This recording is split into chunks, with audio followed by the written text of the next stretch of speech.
Welcome to the Banker Lamp. Please enjoy the video. In this video, I will explain how to apply for the TOEFL exam. First, create an ETS account on their official website. This is your essential starting point for all registration steps. Next, you'll choose between the TOEFL IBT or Essentials test, depending on your specific needs and university requirements. Finally, select a convenient test date and location from the available options that best suits your schedule. Once your account is set up, proceed to fill out the registration form. It's crucial to provide accurate personal information, ensuring it matches your identification exactly. You will also need to upload a valid form of identification, such as a passport. Take your time to review all the entered details carefully before confirming your registration to avoid any issues.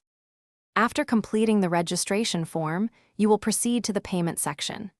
Pay the exam fee using one of the accepted payment methods, such as a credit card or e-check. Once your payment is processed, you will receive a confirmation email containing all your test details. Remember to print your admission ticket, as it is required for entry on test day. With your registration complete, focus on preparing for the exam.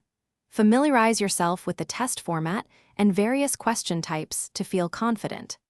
On test day, plan to arrive at the test center at least 30 minutes early to allow for check-in procedures. Remember to bring only your required identification and your printed admission ticket. Thanks for watching. If this was helpful, leave a like and consider subscribing. See you next time.